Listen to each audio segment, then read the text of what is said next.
अस्सलाम वालेकुम नाजरीन, एक नई वीडियो के साथ डॉक्टर इजाज़ आप लोगों की खिदमत में हाजिर हूँ। और आज की वीडियो में हम बात करेंगे एक इंतहाई अहम बीमारी है जो कि हमारे यहाँ कॉमन है, खासकर टीन एजर्स में ज़्यादा कॉमन है और औरतों में ज़्यादा कॉमन है। वो है एकनी। उसको अंग्रेज़ी में कहते हैं और हम अपनी ज़बान में उसको कहते हैं महासे।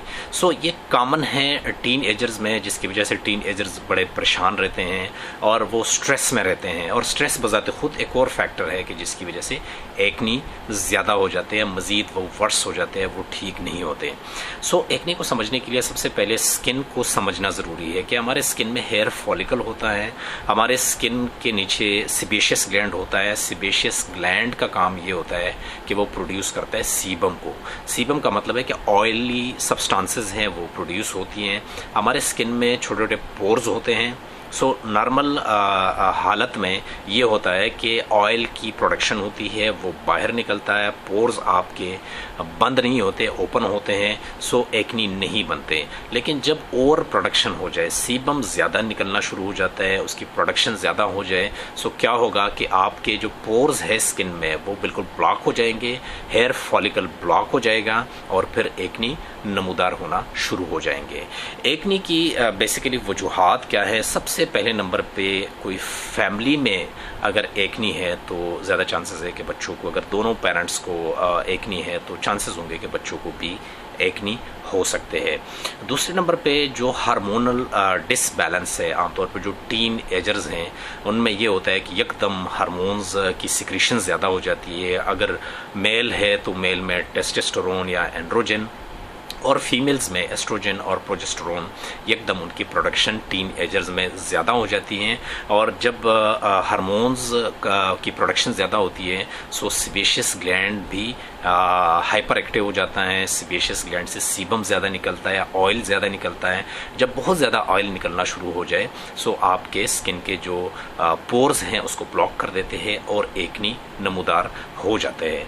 तीसरी बड़ी वजह जो हो सकती है वो है हमारे फास्ट फूड्स या फिर फैटी डाइट, क्योंकि पहले से ऑयल हमारे नेचुरली बन रहे हैं और अगर हम ऑयली चीज़ें ज़्यादा इस्तेमाल करते हैं, फास्ट फूड्स वगैरह बहुत ज़्यादा इस्तेमाल करते हैं जिसमें ट्रांस फैट्स होते हैं, एडिशनल फैट्स होते हैं, बर्गर हैं, पिज़्ज़ा हैं, इस तरह की चीज़ें अगर आप इस्तेमाल करेंगे ऑयल की प्रोडक्शन मज़ीद ज़्यादा होगी और स्किन के जो पोर्स है वो मज़ीद ब्लॉक होंगे और एकनी ज़्यादा हो जाएंगे।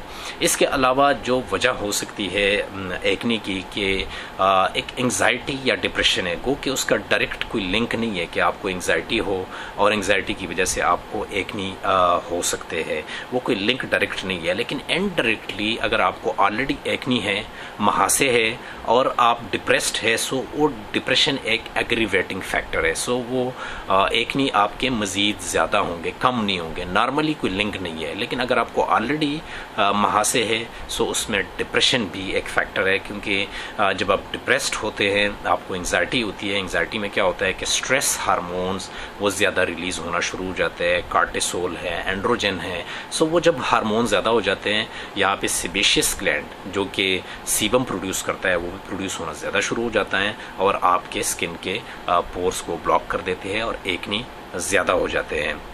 इसके अलावा स्किन के कोई कंडीशन है, इन्फ्लेमेशन है, उससे भी एकनी हो सकते हैं। कोई बैक्टीरियल इन्फेक्शन है उसकी वजह से भी एकनी हो सकते हैं। एकनी बेसिकली ज़्यादा जो कॉमन है वो फेस के ऊपर होते हैं, लेकिन इसके अलावा हेड के ऊपर भी हो सकते हैं, नेक के ऊपर भी हो सकते हैं, शोल्डर के ऊपर भी हो सकते हैं। इसके अलावा आपके एब्डोमेन के ऊपर भी हो सकते हैं, आपके लेग्स के ऊपर भी हो सकते हैं। लेकिन ज़्यादा कॉमन जो है ना वो फेस के ऊपर है और ख़ासकर टीन एजर्स के। गो के एकनी सिर्फ टीन एजर्स की बीमारी नहीं है, वो एडल्ट्स को भी हो सकती है। लेकिन हम स्पेशली बात कर रहे हैं जो टीन एजर्स में ये मसला है कि उसको हमने प्रिवेंट कैसे कर रहा है। एकनी को हमने प्रिवेंट कैसे करना है? अगर किसी को एकनी है वो क्या करे? अगर किसी को एकनी नहीं है और वो कहते हैं कि जी कौन सी ऐसी एहतियाती तदाबीर है कि एकनी ना हो, सो दोनों के लिए सेम प्रिवेंटिव मेजर्स हैं वो आप अपना सकते हैं कि एकनी कंट्रोल हो। सो सबसे पहला काम आपने ये करना है कि जिन चीज़ों की वजह से एक्नी है उन चीज़ों को आपने ख़त्म कर देना है। मसलन अगर आप फैटी फूड ज़्यादा इस्तेमाल कर रहे हैं, ऑयल प्रोडक्शन पहले से ज़्यादा है, सो फैटी फूड को आप बंद कर दें, कुछ 1-2 हफ्ते के लिए बंद कर दें, कुछ भी नहीं होगा। सो एक्नी ऑटोमेटिकली उससे भी काफ़ी हद तक बेहतरी आ जाएगी।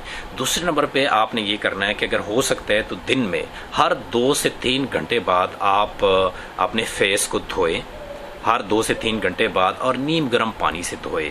और अगर हो सकता है सो मेडिकेटेड सोप आप लोग इस्तेमाल करें, और मेडिकेटेड सोप ऐसा इस्तेमाल करें कि जिसमें ऑयल कंटेंट्स ना हो। सो उसको पहले आप पढ़ें, उसका लेबल पढ़ें कि अगर उसमें कोई ऑयली कंटेंट्स है सो उस सोप को आप इस्तेमाल ना करें, मेडिकेटेड सोप का आप लोग इस्तेमाल करें। तीसरे नंबर पर आप हाइड्रेशन ठीक रखें, पानी ज़्यादा से ज़्यादा पिए। जो नॉर्मल हालत में हम पानी पीते हैं 7-8 गिलास पानी, वो हमें पीना चाहिए। इसके बाद आप लोग क्या कर सकते हैं कि जो खुराक जिससे शुगर ज़्यादा होती है उन खुराकों को आप लोग अवॉइड करें जिसका ग्लाइसीमिक इंडेक्स ज़्यादा हो। ग्लाइसीमिक इंडेक्स का मतलब ये है कि आप जो खुराक यूज़ करते हैं, जो खुराक आप खाते हैं, और उससे कितना जल्दी आपका शुगर लेवल बढ़ता है, सो उसको हम कहते हैं ग्लाइसीमिक इंडेक्स।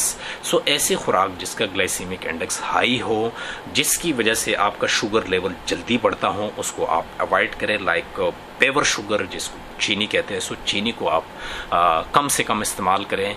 इसके अलावा आप कुछ ऐसे डेयरी प्रोडक्ट्स है जिसमें शुगर ज़्यादा है वो आप इस्तेमाल ना करें। आप इसके अलावा जो राइस है, राइस में वाइट राइस में शुगर लेवल ज़्यादा होता है, उसको आप अवॉइड करें।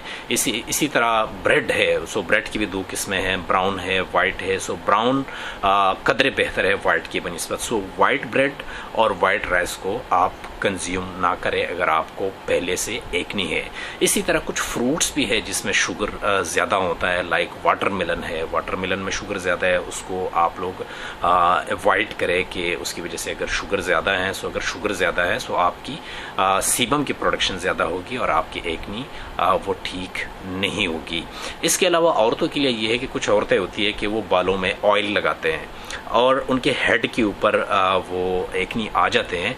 सो उनके लिए ये एडवाइस है कि वो ऑयल बिल्कुल ना लगाएं, और अगर धोने हैं हेयर्स सो वो शैम्पू से धोए और ऑयल बिल्कुल इस्तेमाल ना करें। एक और अहम फैक्टर है कि हमारे खासकर जवानों में कि जब एक्नी होते हैं सो हम उसको स्क्रैच करना शुरू कर देते हैं। सो स्क्रैचिंग बिल्कुल नहीं होनी चाहिए, उसको प्रेस ना करें, उसको खुद से निकालने की कोशिश ना करें। उनका अपना एक टाइम है, अपने टाइम पे वो ठीक हो जाएंगे। सो उसको स्क्रैच आप लोग बिल्कुल ना करें। इसके अलावा जो खुराक में हम जो चीज़ें ज़्यादा इस्तेमाल कर सकते हैं, सो वो खुराक आप लोग, एक सिंपल सा फार्मूला है, वो खुराक आप लोग इस्तेमाल करें कि जिसमें शुगर कम है और जिसमें फैट्स कम है।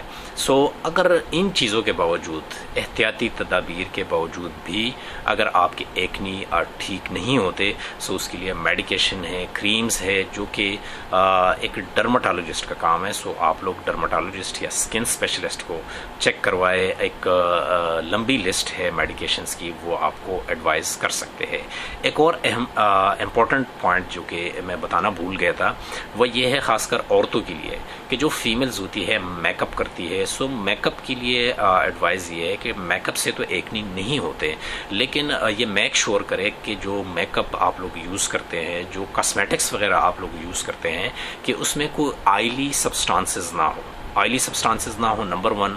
नंबर 2 पे ये है कि जो मेकअप होता है वो रात सोने से पहले मुंह को ज़रूर धोए, क्योंकि आप मुंह को अगर नहीं धोएंगे तो वो मेकअप क्या होगा कि रात को ऑयल प्रोडक्शन मज़ीद ज़्यादा हो जाएगी, सीबम आएगा और स्किन पोर्स को वो ब्लॉक करेंगे और एक्नी मज़ीद ज़्यादा होंगे।